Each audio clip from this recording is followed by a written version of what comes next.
Hello and welcome. My name is Vineet Malhotra and you're watching NewsX World. Let's take a look at some top stories from today. US President Donald Trump announces universal 10% tariffs on all imports to the US, which go into effect on the 5th of April. Certain other countries are also facing steeper tariffs based on US trade deficits.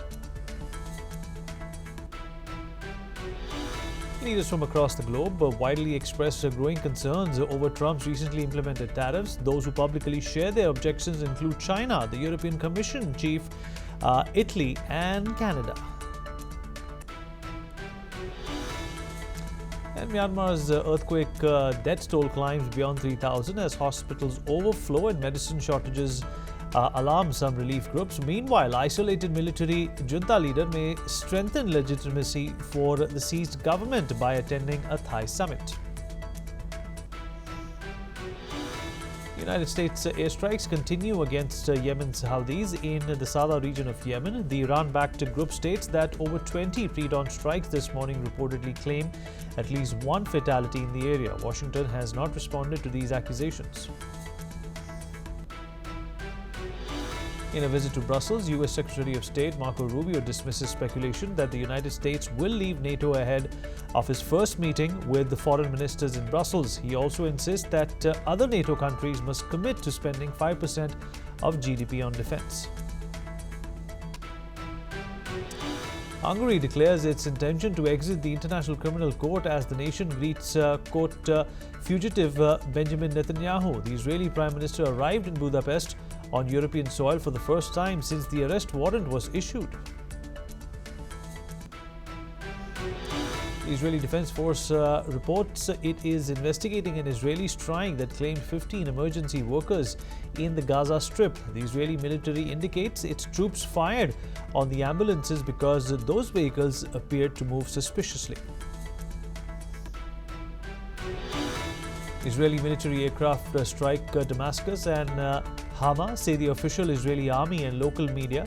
Sana reports that the strikes target the research facility in Barzeh. These raids represent the latest in a series of attacks on the war-torn country.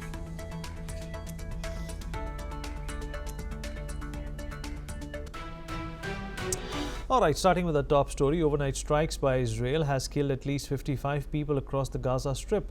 This comes after senior government officials said that Israel would seize large areas of Gaza and establish a new security corridor across the Palestinian territory.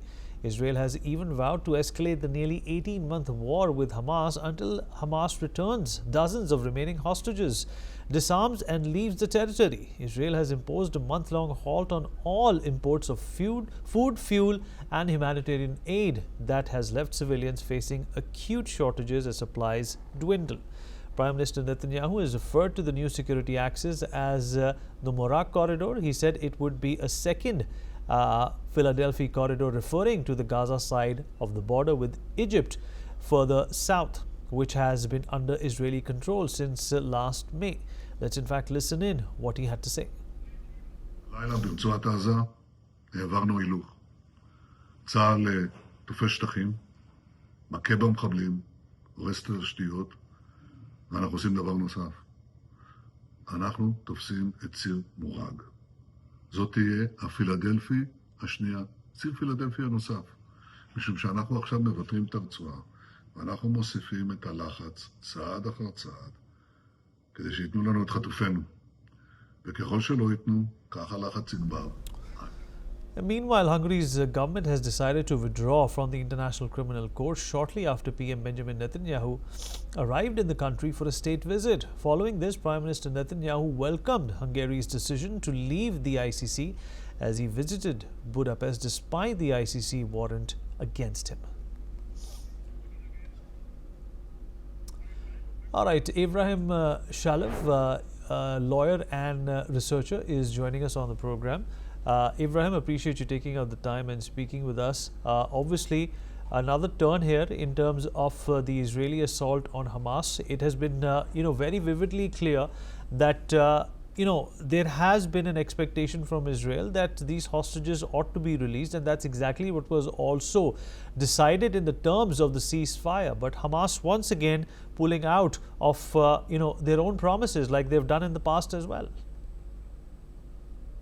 Certainly, right? Israel cannot now allow the war to end while Hamas still remains the government of Gaza, and the terms that Hamas presents mean that Hamas would remain the government, that Gaza would be rebuilt, that Hamas will continue to pose a threat to Israel. And so now Israel's goal is to escalate the military pressure on Hamas, with the twin goals of bringing down Hamas's government, its military and its civil capabilities, and to bring the hostages home. Right, and Ibrahim, there is obviously too much back and forth happening at this point in time as to what Hamas will do and what Hamas won't. But at the same time, also shed your opinion on what's happening with the ICC and the way the country of Hungary has responded to these warrants. So Hungary's announcement that it will withdraw from the ICC is a welcome development. Israel should pursue a policy in which its allies withdraw from the ICC. The ICC is a runaway court. It is pursuing countries that have never signed the Rome Statute, that are not members of the court. Against Israel, the ICC is pursuing claims of starvation, whereas siege, the Israeli siege of Gaza, is a legitimate military tactic. It's a tactic that the United States and its allies have pursued in Iraq against Al-Qaeda and against ISIS. And this should be Israel's policy, to use all the means at its disposal to encourage its allies to leave. When the arrest warrants were first issued against Netanyahu and the former defense minister, for example, 2 Australian former prime ministers called upon their country to reconsider Australia being a member of the ICC. Argentina's President Milei has also said similar things. The front runner in the Canadian elections, Pierre Poilievre, has called upon also Canada to ignore or to dismiss the calls to arrest the leaders of Israel, of Canada's allies. So this is a good policy, and I hope that we'll see its expansion. And Ibrahim, what do you make of the Americans also at this point in time upping the ante, or rather putting the pressure on Hamas when it comes to releasing hostages and making sure that the war does not escalate in a way that leads to more lives lost, not within Israel or Palestine, but in the entire area? Because obviously there is a propensity, Ibrahim, that other countries who have been waging proxy wars against Israel might also get certain ideas and escalate this war. Right, Hamas began this war. Hamas took the hostages, and certainly any situation in which Hamas is able to survive because it holds hostages, this will increase the likelihood that, yes, of course, that other states will see hostage taking as a strategy that pays off. Right, today, Hezbollah has been largely defeated. The Assad regime has been largely defeated, but Hamas, the weakest of all of Israel's enemies, still is standing on its feet because of the Israeli reluctance to go on full strength, because of the danger that it poses to the hostages. So Hamas cannot learn, Israel's enemies cannot learn that taking hostages is a strategy that pays off. Right. Ibrahim, appreciate you joining us. Thank you so much for those insights. All right, moving on. Gunfire erupted as thousands of protesters in Port-au-Prince, Haiti, clashed with the police as they denounced a surge in gang violence and demanded that the government keep them safe. Armed gangs have united behind a coalition known as Vive Ansem and have forced over 1 million Haitians from their home, leaving a trail of extortion, rape and murder in their wake. Despite the government and a UN-backed security mission, the gang's grip on the country only grows stronger. The protest began peacefully, but gunfire erupted later in the day, causing panic that led the crowds to flee. This violence was or has shocked the nation, and it was the first major protest against Prime Minister Alex Didier-Filzami, who took office last November. The government has been accused of corruption, and some even believe there may be collusion with the gangs, a claim authorities have denied. In a devastating development, a UN report shows more than 4,200 people have been killed in Haiti over the last 8 months. Gangs now control much of Port-au-Prince and have spread to other parts of the country. Haiti is at crossroads and its people are demanding action. And will the government stand up to the violence, or will the country descend into further chaos, is the big question that we're asking you. All right, Professor Madhav Nalapat, the editorial director of the Sunday Guardian, is joining us on the broadcast. Professor Nalapat, thank you so much for being here. I hope you can hear me. Oh yes, of course. Professor Nalapat, how unpeculiar is it for a country, to go into this kind of a chaotic situation, lose 4,000 to 5,000 people in the last 8 months, and have these gangs get away with literally murder? Vineet, I want you to know, and I think you probably do, that this is basically an everyday occurrence in Haiti. Gangs coming, kidnapping people, gangs fighting each other. I mean, you have, infamous names such as Tonton Makute. These started basically getting a boost from the time of Papa Doc Duvalier, who basically hired gangsters and created gangs so that he could, let's be not squeamish about it, eliminate his opponents. So unfortunately from that time, there have been efforts to clean up the mess, but unfortunately the gangs have infiltrated into the political system. So different political parties have got gang members within them. They operate, maybe operating covertly, but they're there. So as a result, violence has become endemic in Haiti. It's become an everyday occurrence. And I think it's important to realize that this poses a grave security threat to the other large democracy in the world, which is the United States. There are many, hundreds of thousands of Haitians who are citizens of the US. Many more hundreds of thousands of Haitians are legal residents of the US. They're not illegal aliens. I mean, there are a whole lot of illegal Haitians as well. And the reality is the gang members, if they have any family left in Haiti, the gang members then threaten the gang. Basically, they go to the gang that controls that area and they collaborate with the gang, or they ensure through threats that the gang cooperates. And then what happens is that the family member is told, who's in the US and a US citizen, and an upright citizen, that look, we have got XYZ in your family, in our clutches, and watch out what happens to him unless you do this and that and this. So this is the influence that the Haitian criminal gangs have. This is the influence that the mafias have. And these mafias have not accidentally been infiltrated by countries hostile to the United States as well.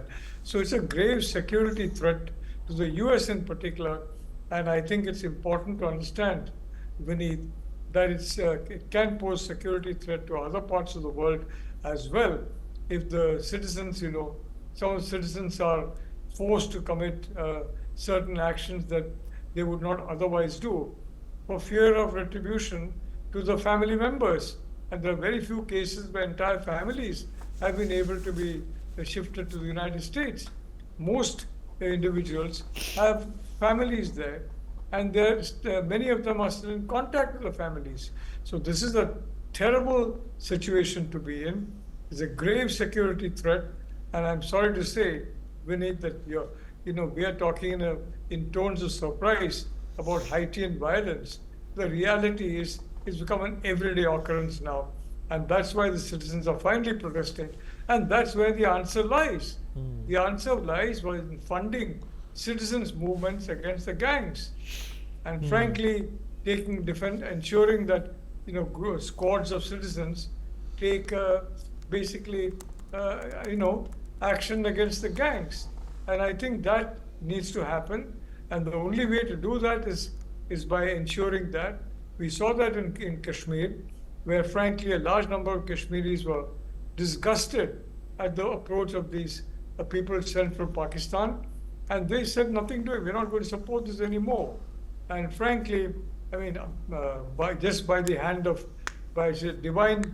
providence, they somehow got the means to ensure that they could fight the Pakistan proxies.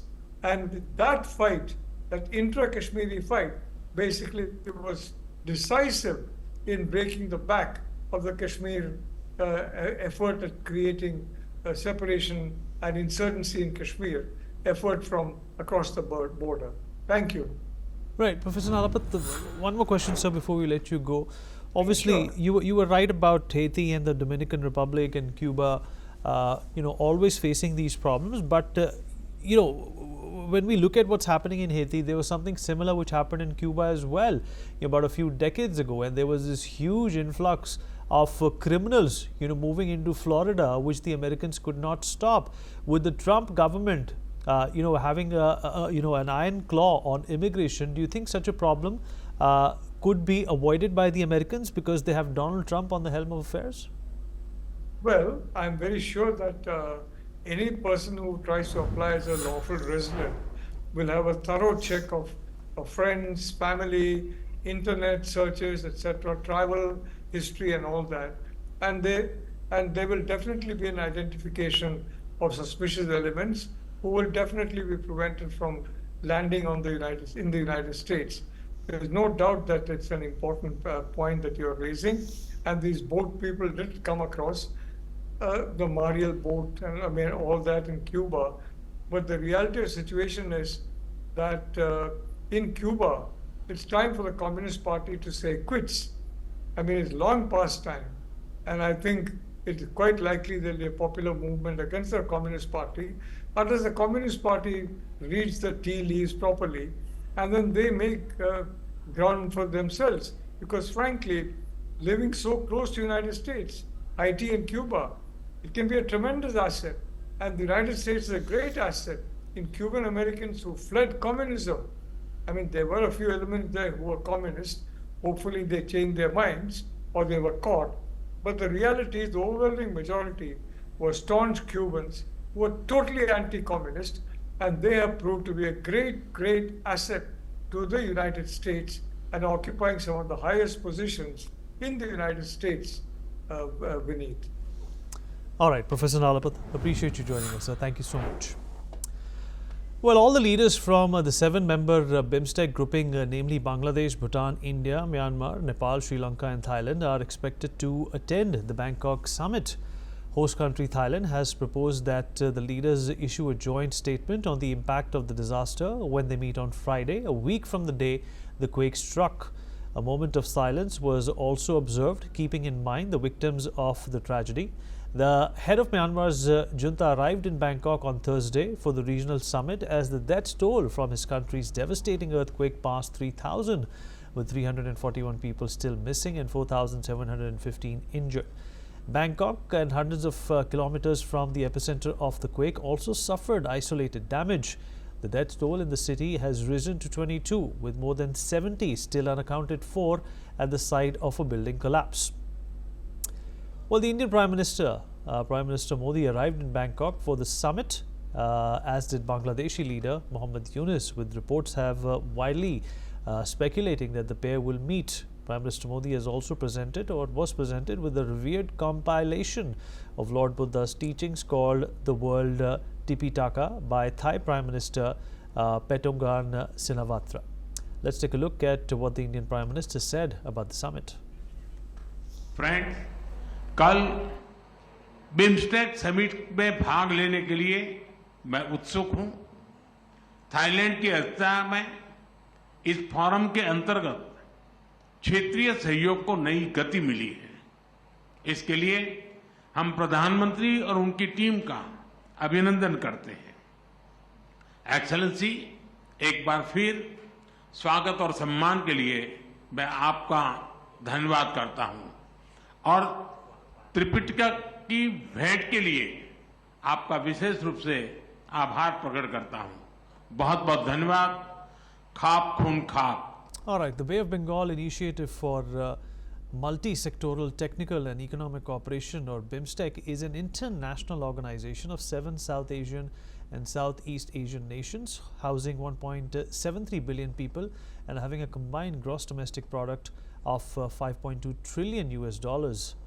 The summit, running from April 2nd to April 4th, focuses on multi-sectoral cooperation in the Bay of Bengal region. Thailand, as host, aims to push for deeper collaboration across multiple sectors. Mr. Jaishankar Mukherjee, Secretary, VHP Thailand, is joining us on the broadcast. Mr. Mukherjee, appreciate you taking out the time and speaking with us. Well, you know, the BIMSTEC has always been a very important organization. You know, in lieu of what has transpired in the last few days, including that devastating earthquake, how crucial does it become for this grouping to work together? Well, this Bay of Bengal Initiative for Multi-Sectoral Technical and Economic Cooperation, today India is a major player in that.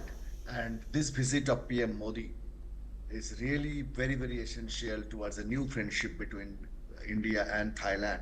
Not only that, with all the 7 countries you just mentioned few minutes before Vinit. So the world is looking at this, how these 7 countries are growing together on this BIMSTEC summit. And today our focus, what Prime Minister has been saying repeatedly, not anymore look East policy. Our focus is act East policy. This summit is exactly to prove that India is focusing more on act East policy. PM Modi has arrived in Bangkok after 6 long years, after 2019, and this is the second visit during his tenure. Yes, he came to visit Bangkok for few hours, once just to pay homage to ex-king Rama IX when he expired, but this is his official second visit. And during this visit, today only on the first day of visit itself, multiple bilateral MOU have been exchanged between both the prime ministers, and we as diaspora who have been staying in Thailand for last 20 years plus are looking forward to have an improved business communication with the local community, improved business communication with all these Southeast Asian nations. Definitely it would help us in a long way with it. Mr. Mukherjee, appreciate you joining us. Thank you so much. Well, with that, we wrap up, but we will continue to bring you more news and updates from around the world. Thank you.